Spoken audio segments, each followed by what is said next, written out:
Sebelumnya berhasil memasarkan produk mentah, kini program Petani Milenial Jawa Barat berhasil mengembangkan olahan produk unggulan. Program yang digagas oleh Ridwan Kamil ini difasilitasi Dishub Jabar untuk mengikuti pameran pertanian di Korea Selatan.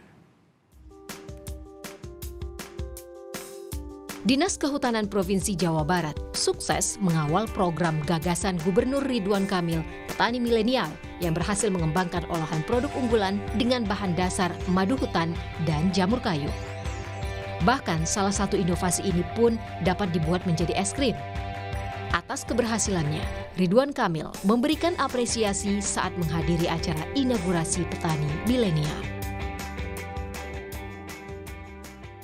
Tinggal di desa saja, asal kuasai ilmu bisnisnya, kuasai ilmu digitalnya, insya Allah rezekinya rezeki kota dan bisnisnya bisa mendunia lah, kira-kira begitu. Kita terus sempurnakan metode dan pendampingan sehingga nanti makin ke sana yang lulus masuk kriteria tinggal desa rezeki kota bisnis mendunia semakin banyak.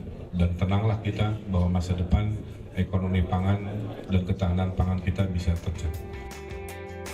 Tak hanya Ridwan Kamil yang memberi semangat dari desa ke kancah dunia, Dinas Kehutanan Provinsi Jawa Barat juga turut mendukung program Petani Milenial melalui pemberian fasilitas unit pengembangan usaha masyarakat guna meningkatkan kualitas produk.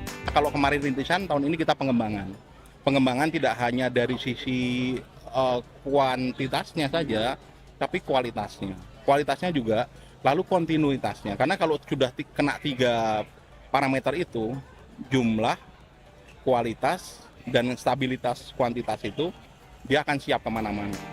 Selain mendukung pengembangan produk dari kuantitas, kualitas, dan stabilitas, Dinas Kehutanan Provinsi Jawa Barat juga bekerja sama dengan Dinas Industri Perdagangan untuk mendorong sertifikasi produk petani milenial.